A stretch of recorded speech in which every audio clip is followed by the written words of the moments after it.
Thank you. I think, yeah. I think you're into it, which is all that matters, I'm already my man. sweating up. Yeah. All right, so congratulations. Give them some love.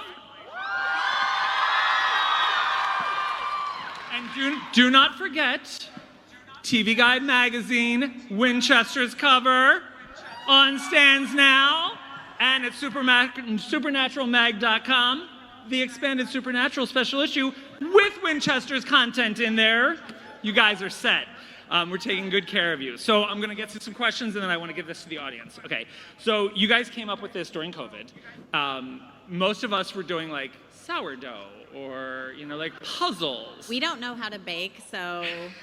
So when did you first start talking? Because you hadn't even wrapped Supernatural yet. Correct. Yeah, we had taken a bit of a COVID break. We had 2 episodes left to finish season 15, and that's when the world shut down. So there we are, barricaded behind our door and windows, like most of us did, and we just started talking about what the expansion of Supernatural and its universe would ever look like. We know there's been some attempts before. And we started talking. I was like, you know what? I think I'd really like to see, like, the throwback to how Mom and Dad got together. And then she was like, oh yeah, now you're talking my era, 70s, 60s. Like, let's go. And then we just started spitballing, and that's really how the train got moving. And then we said there had to be a Winchester. Yeah, I was like, look, if we're going to expand this world, it's going to help if there's a Winchester involved. And the Winchesters was literally just the working title for the longest time, and then we were like, well, why change it now? Right. We're already down this road. I will say that every time I get an email, it says it's TW, the Winchesters. Yes. And it's funny because I have a friend of mine who has the same initials that I have in my phone as TW, and so I keep thinking that I'm getting an email from TW, my buddy, and which was funny because we eventually were going to need to cast the role of Samuel Campbell. Uh-huh. And so I kept having this TW in my head, and I was like, well, I have an idea. What if we just make it TW? I'm on board with that. So I got a surprise for you guys. Introducing the guy playing her father, my grandfather, Samuel Campbell, Mr. Tom Welling.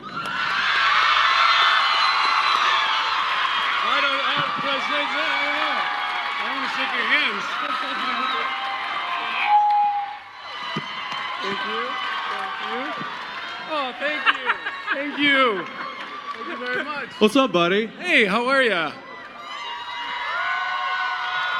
This is all Jensen's fault. I lost a bet. That's it. Which is why I'm here. Don't lose a bet to me. I'll bring you up on stage and embarrass the shit out of you. Yeah. Oh, we're really, really excited to have Tom. We knew we were going to need somebody to come in, and somebody with the power and the strength and the history, and obviously some of you may know that Tom and I go way back to a little show called Smallville. Yep. Coach. You can call me Grandpop now. That's right. Yep, I get to call you Poppy now. Yeah. So Tom's got to run. He's got a lot of responsibilities today, but I wanted him to introduce you to the Supernatural family, my friend. Can you let these guys know who I am? Because they're probably too young. Yeah, so Tom was in a show called Smallville, where he played Clark Kent, a.k.a. Superman. Yeah. Well, I'll see you guys in a couple days. Thanks for having me. All right, Tom. Thanks, bud. See you, bud. Thank you. See you, T-Dub. See you, T-Dub.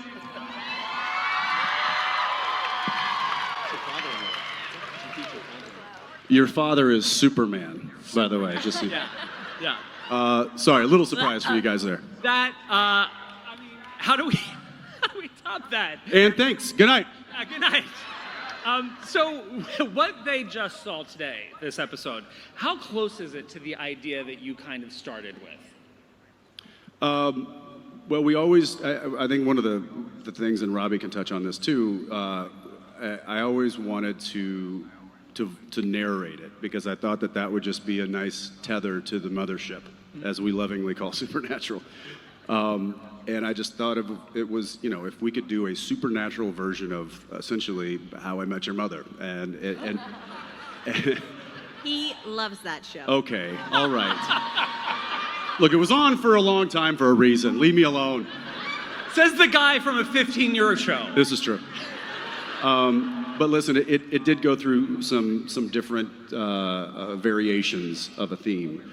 I would say though it's pretty much. I mean, there's some new characters and so on and so forth, but they came to me with this idea that felt very, exciting. And it's all the bones right there. It really is, how can we tell this story from a slightly different perspective? And I signed up just for the chance to finally meet Jensen, and I just met him backstage. Right, yeah. He's so nice. He smells like baby Jesus. It's incredible. I have to go home with this man, Robbie. Come on. Someone needs to go home with Robbie. Thanks, guys. Good night. I had a good run on the show. So Robbie, as kind of the overseer of all this, there are some concerns about maybe revisionist history or some things like, 15 years of mythology, what are you doing to us here? Like, we've committed certain things to memory. I mean, honestly, when they asked about this, I asked the same question, and it was terrifying, it was exciting, and then I was like, I can't wait to be at New York Comic Con and to answer this question, to just let you guys know, like, one of the first conversations that we had, because I know everybody here is obviously a Supernatural fan, but so are these two kids up here, and these two new kids too. And we were very clear, it was like a Hippocratic oath, do no harm. We will not be rewriting, doing any revisionism, nothing is being rebooted. We are not going to have, as Jensen likes to say, the Sam and Dean Polaroid from Back to the Future fading. Now, No fading pictures. Yeah, no fading pictures. That's what we're like, wait a second. Rule number one. Does this fade the picture at all? That's what we ask each other. Yeah.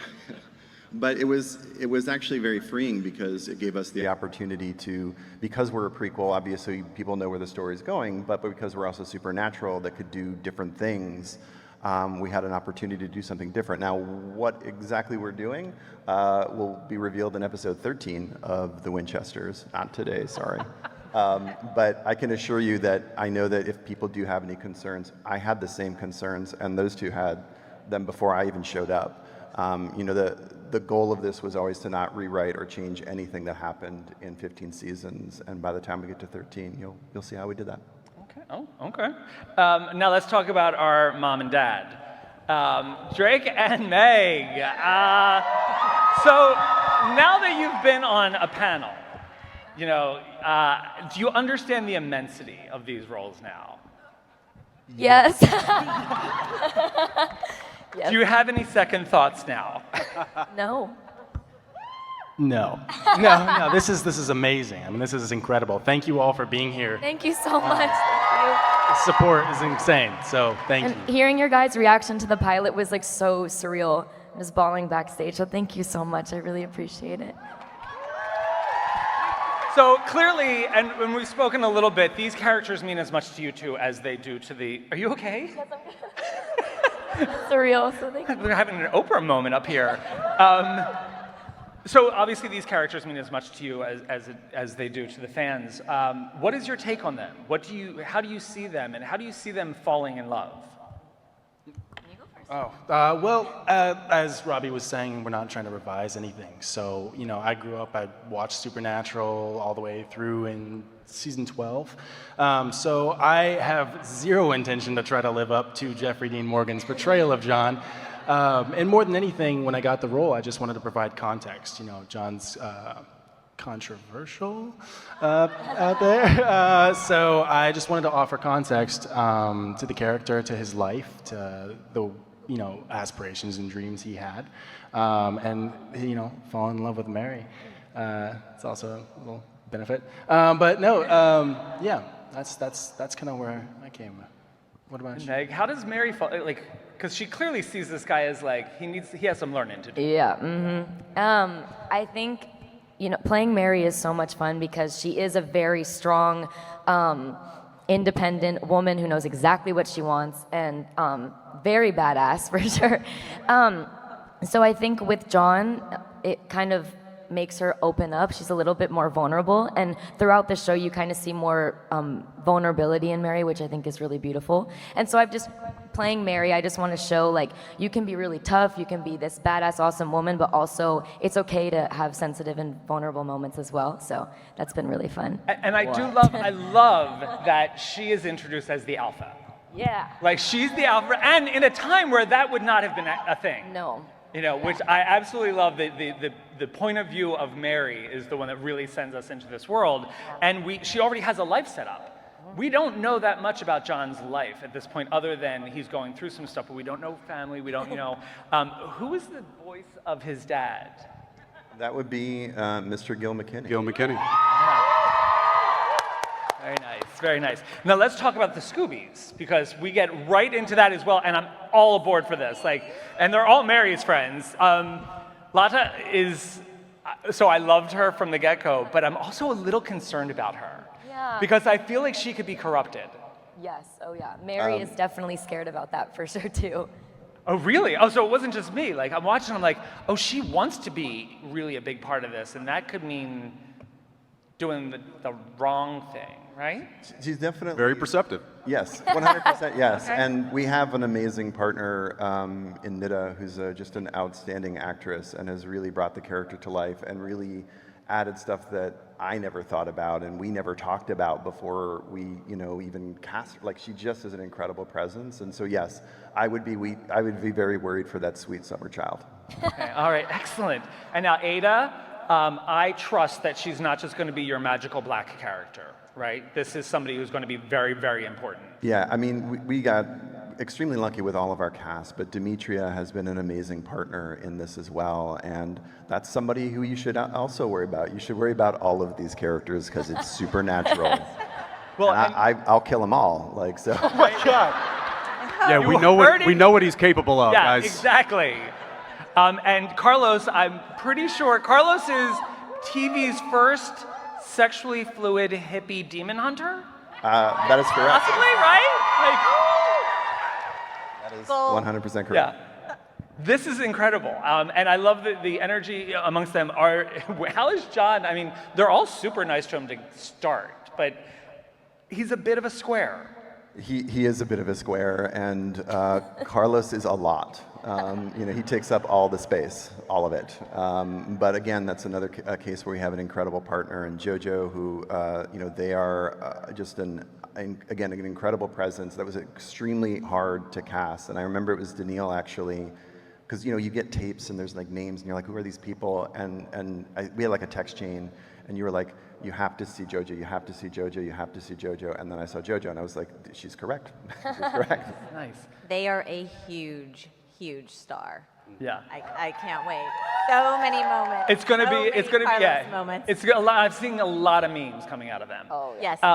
Now, for you guys, because putting this together, it really does rest on their shoulders. Like it comes from the top of the family down.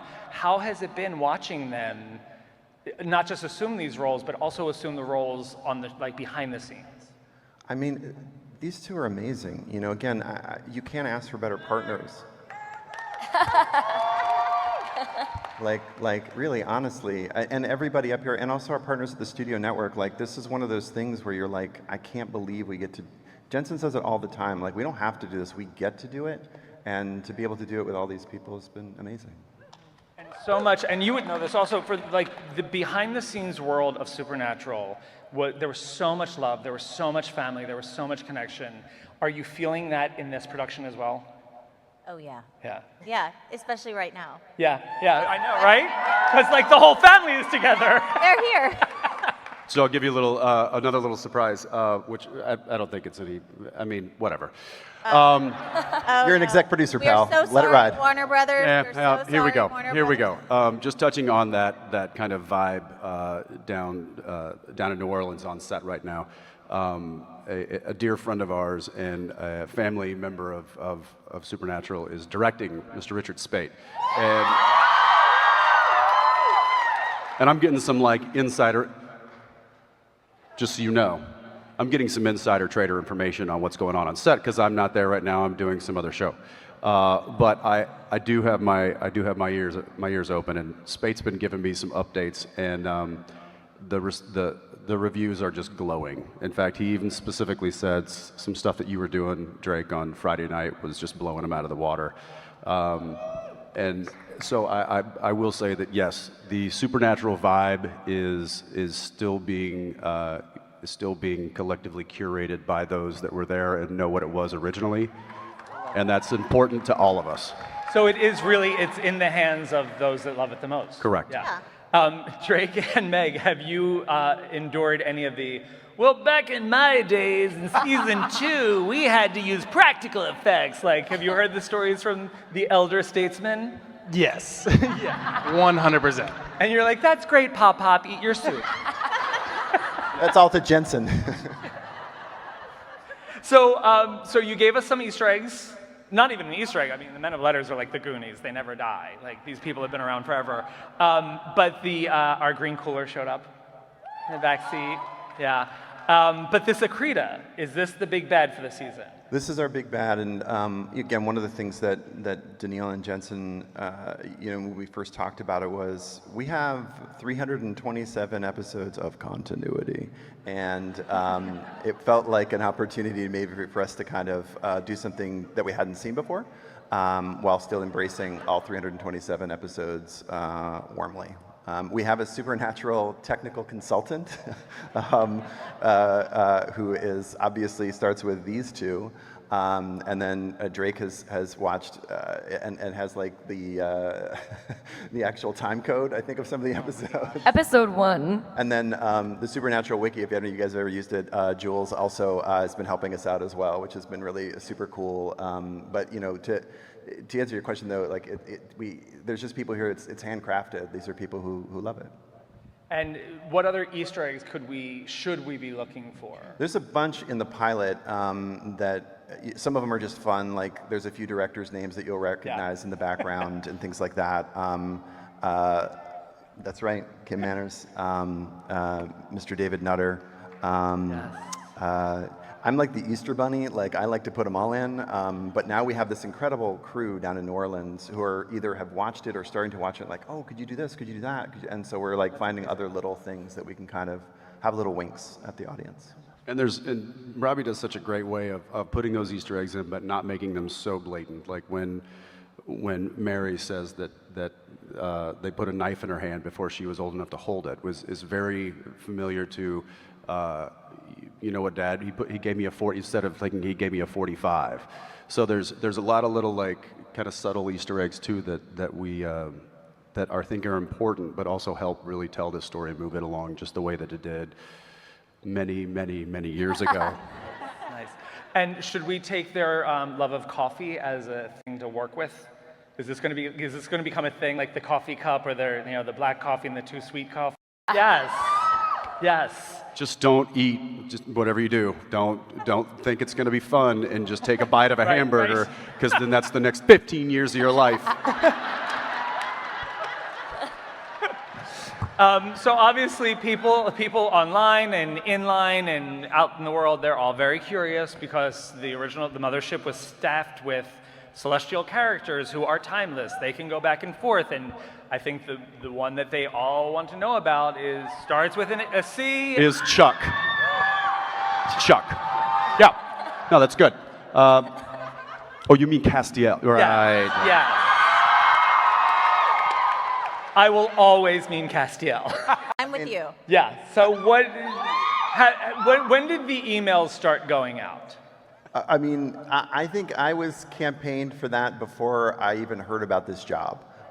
So, I've got a lot of sternly worded emails and tweets and texts. But, again, Danneel and Jensen at the beginning were like, hey, let's establish a foundation, for these kids, and then let's slowly bring some people in. We will be bringing a lot of familiar faces. I think we can tell. I'm low-key excited about the next one, but whether or not we see Mr. Misha Collins, I would love it. I would love to see everybody back in some way, shape, or form, and I think we'll have an opportunity to do that, hopefully sooner rather than later. Okay, all right. All right, so we're going to go to audience questions because I want to hear from these guys, because there's nothing better than watching Supernatural fans love on the Supernatural people. Yay!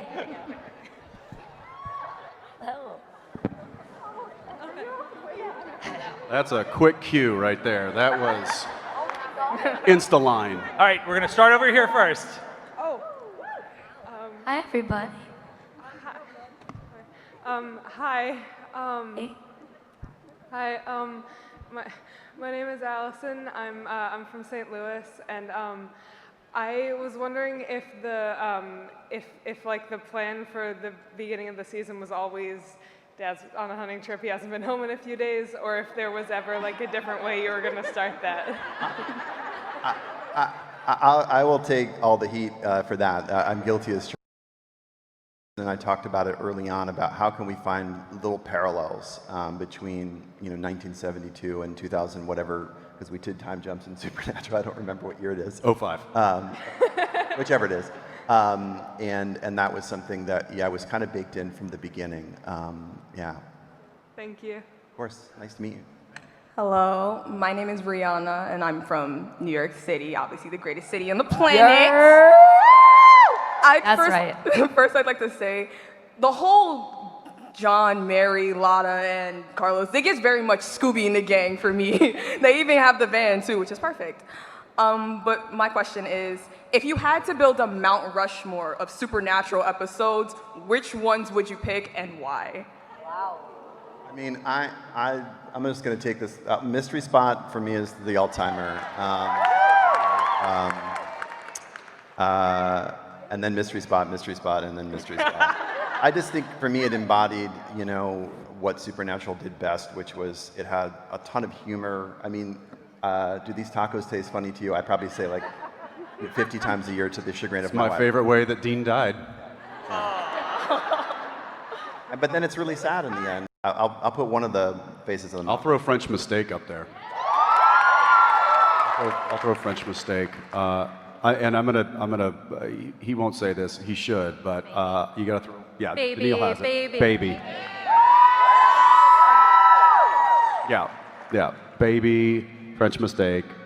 What is it? Anything with Charlie. Also a fantastic choice. I don't know. Do you have a favorite episode? Personally, I'm Dead Man's Blood. Oh, yeah. It's a good John Winchester episode. It's a good All Hell Breaks Loose. A little partial. Yeah. And even the pilot that set it all off. That's number one. Pilot. Thank you. Nice to meet you. Thank you. Thank you. Go ahead. Hi, I'm Pau, and I'm so excited for this. It was excellent. I have a kind of serious question for Robbie and the ladies on the panel. So, Robbie, you created Charlie, Eileen, and other iconic female characters, and whom I love. And I actually think that feminism in the show makes sense because of the 70s and 60s. And it was really emerging then. So for the women who are awesome on the panel, what does that mean to you, and how could we potentially continue to see that grow throughout the show? Oh, yeah. It's really important to me. I mean, to play somebody like Mary, who is so badass, is so awesome, and I think me as a young girl watching it, I would be so happy to look up to somebody like Mary. And I think throughout the show, it really shows her vulnerability, and you really get in depth of like her experience as a woman in the 70s. So I'm really excited for people to see that, and Lotta as well. It really goes into her backstory. So I'm really, really excited, and it means so much to me, and I'm excited for people to see it. Yeah. Danneel. I mean, I always think that Dean learned everything from his mama. Mm-hmm. No, but really, you say that a lot. You say that you see a lot of Dean in his mom. Yeah, I think Dean got a lot of his DNA and what made him from his mom, and then obviously learned to hone his skills through his father. All right. Thank you. Thank you. Thank you. Go ahead. Hi there. My name's Marissa. I'm from Tampa. And number one, I'm super excited that the Men of Letters is a big thing in this because I have the Men of Letters tattoo, and now people will recognize it. Yes. But I do have a very serious question. Did you keep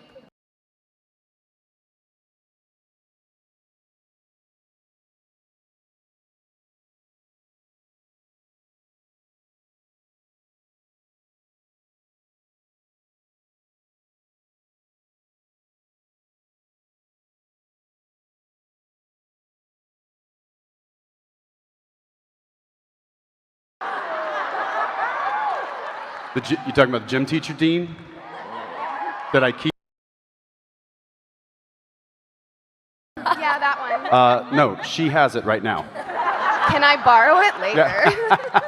I believe that is tucked away somewhere.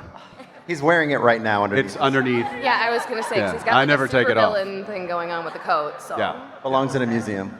It belongs in a museum. Agreed. Thank you so much. Thank you. Thank you. And just before we go to this one, how many people in this room have a supernatural tattoo? Wow. All right. Go ahead. Hi, I'm Valerie. I'm also from New York City. Woo indeed. Danneel, first, you just look amazing like Penny Lane, and I love it. Thank you. You're welcome. My question's for Meg and Drake. You guys hinted at this in various interviews and even earlier today in the panel. But obviously, we have the mothership as Jensen. Endless resource. But being a fan of the show, I kind of was like extremely excited to play John. Just like I said earlier, like with how people feel towards the character, I was just excited to get to look at the opposite end of the spectrum as to where he ends and go back to where it begins and kind of just show the biggest transition that I could. I've been kind of like paraphrasing, using as an example would be like Walter White to, Heisenberg. I'm trying to give that kind of transition into who he is, like who he wanted to be versus, what Chuck or Destiny had in mind for him. Yeah, and with Mary, I thought it was really cool to just give a lot of context of how she is an amazing hunter, but she really wants to get out of the life.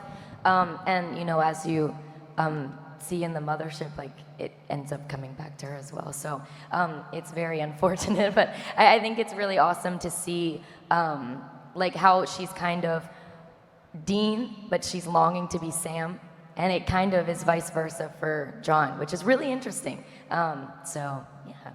They're being really also very sweet and humble right now, but these two kids have done an amazing job building these characters and their take on the characters. It's really hard to do what they've done. They're always together, and I don't know if it's like from osmosis or reverse osmosis, whatever it is, they find a way to always just bring this to another level, and they've just been amazing. Awesome. Thank you so much. Thank you. Burbank. Go ahead. Hi, my name's Maria. I'm from the Bronx. Yeah. First, thank you for 15 years of Supernatural, and thank you for bringing us back into the world and being able to be back into the lives of the Winchesters. They've meant so much for so many of us. I do need to ask, are we going to see Crowley?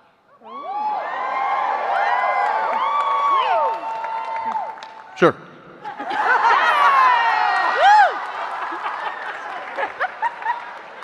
Any other requests? He's taking them all. I'm taking requests all night, guys. Look, like Robbie said, if you guys give us an opportunity to tell more of this story, I guarantee you're going to see a lot more familiar faces.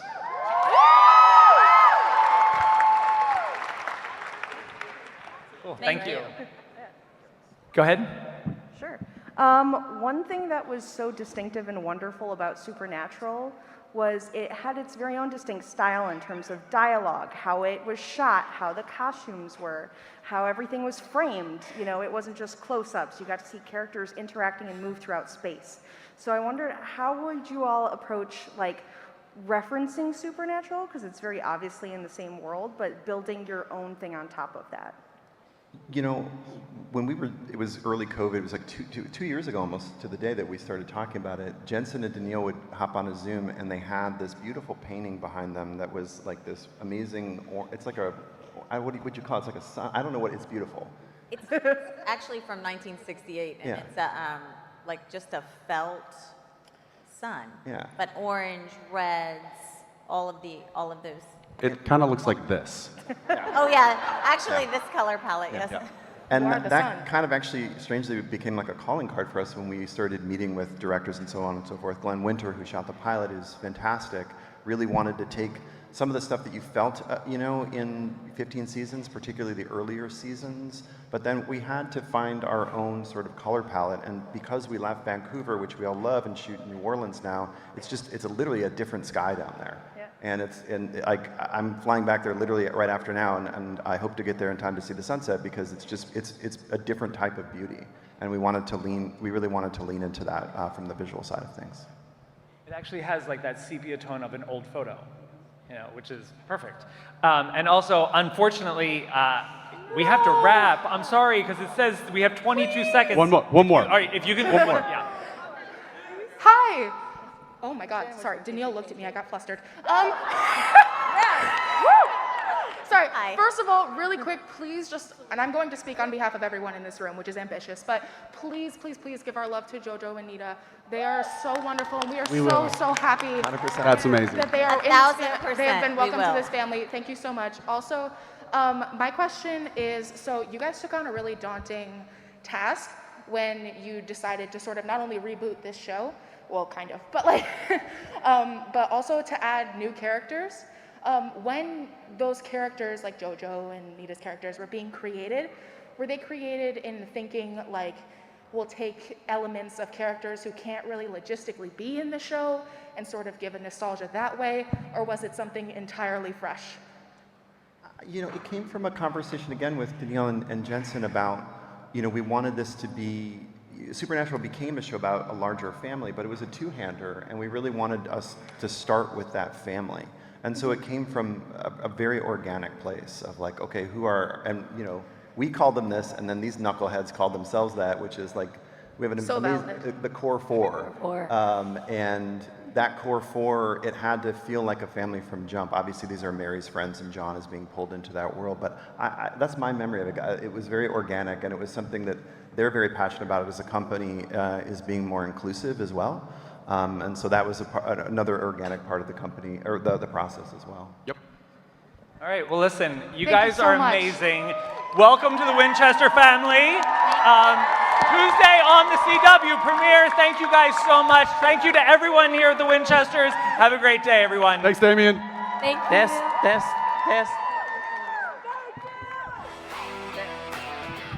Thank you once again.